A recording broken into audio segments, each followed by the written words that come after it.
بسم اللہ الرحمن الرحیم۔ پردہ و حجاب اسلام کا ایک امتیازی اور علامتی نشان ہے، کیونکہ اسلام سے پہلے عورت بے پردہ و بے حجاب تھی۔ اسلام نے عورت کو پردہ و حجاب کے زیور سے آراستہ کر کے عظمت و کردار کی بلندی تک پہنچا دیا۔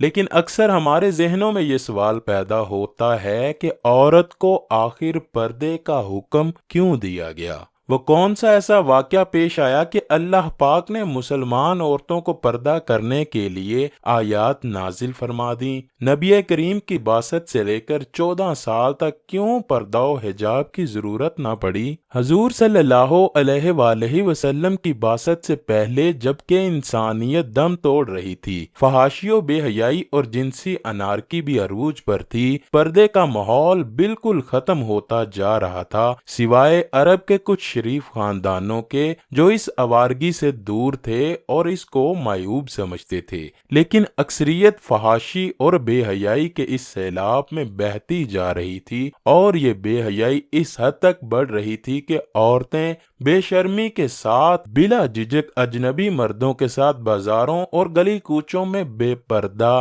بن ٹھن کر پھرا کرتی تھیں۔ ناظرین گرامی، حضور اکرم صلی اللہ علیہ وآلہ وسلم کی بعثت کے 14 سال تک ہر قسم کی تبلیغ کے باوجود پردے کا حکم نہ دیا گیا۔ اس کی سب سے بڑی وجہ تو یہ تھی کہ اسلام کو لوگ خصوصاً عورتیں زیادہ سخت تصور نہ کریں۔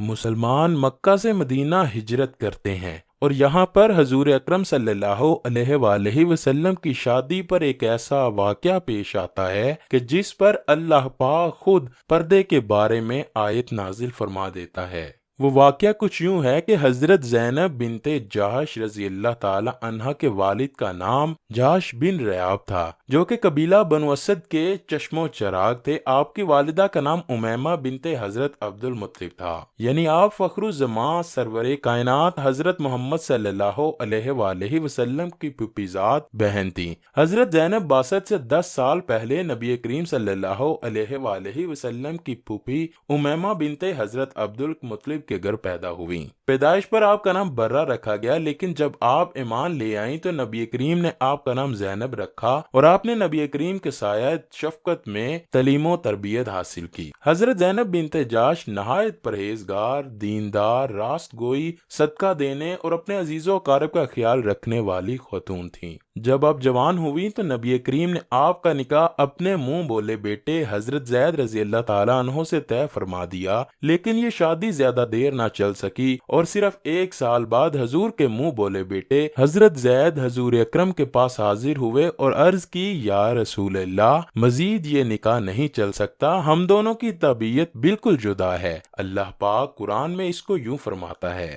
اے رسول، وہ وقت یاد کرو جب آپ اس شخص سے کہہ رہے تھے جس پر اللہ نے اور آپ نے احسان کیا تھا کہ اپنی بیوی کو اپنے پاس رہنے دے، اسے نہ چھوڑ اور اللہ سے ڈر۔ لیکن اللہ پاک کی رضا یہی تھی کہ حضرت زید اور حضرت زینب بن جہش میں طلاق ہوئی۔ اب حضور افسردہ رہنے لگے، اس لیے سرور کائنات حضرت محمد صلی اللہ علیہ وآلہ وسلم نے یہ فیصلہ کیا کہ وہ اپنی طلاق یافتہ پھوپھیزاد سے نکاح فرما کر انہیں ازواج مطہرات میں شامل فرما لیں۔ حضور اکرم صلی اللہ علیہ وآلہ وسلم نے حضرت زینب بنت جہش کو نکاح کا پیغام بھیجا، جسے انہوں نے قبول کیا اور 4 ہجری میں نکاح ہوا۔ نکاح کے اگلے دن دعوت ولیمہ ہوئی۔ اسی دعوت میں آیت حجاب اتری، جس کی وجہ یہ تھی کہ دعوت کھانے کے بعد چند آدمی حضور کے گھر کے اندر ہی بیٹھے رہے اور آپس میں باتوں میں لگ گئے، اور کبھی کوئی اندر آتا اور کبھی ان میں سے کوئی باہر جاتا۔ اسی مکان میں حضور اکرم کی دلہن حضرت زینب بنت جہش بھی تھیں، اور وہ ان مردوں کی وجہ سے دیوار کی طرف منہ کر کے بیٹھی تھیں اور بے چینی محسوس کر رہی تھیں۔ حضور اکرم صلی اللہ علیہ وآلہ وسلم نے جب یہ دیکھا تو آپ پریشانی میں چکر لگانے لگے۔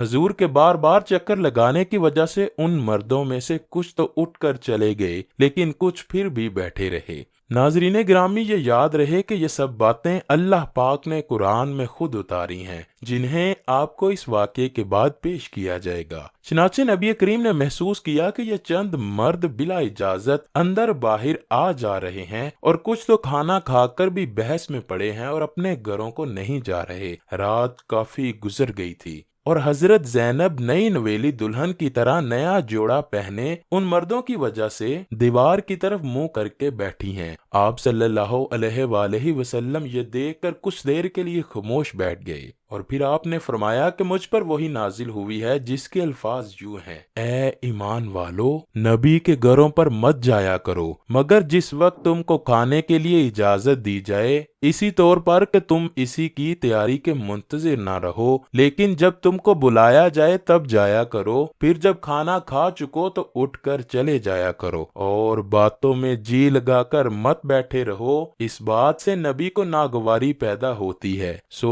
وہ تمہارا لحاظ کرتے ہیں، اور اللہ تعالیٰ صاف بات کہنے سے لحاظ نہیں کرتا، اور جب تم ان سے کوئی چیز مانگو تو پردے سے باہر مانگو۔ اس آیت کو سننے کے بعد سب مرد حضرات فوراً گھر سے باہر نکل گئے، اور پھر حضور اکرم صلی اللہ علیہ وآلہ وسلم نے دروازے پر ایک پردہ لٹکا دیا، اور اگلی صبح تمام امہات المؤمنین کے دروازوں پر پردے لٹکا دیے گئے، اور لوگوں کو گھر کے اندر جانے کی ممانعت ہو گئی۔ یہ ذی القعدہ سن 4 ہجری کا واقعہ ہے۔ اللہ پاک ہماری تمام ماؤں بہنوں کو پردہ کرنے اور پردے میں رہنے کی توفیق عطا فرمائے۔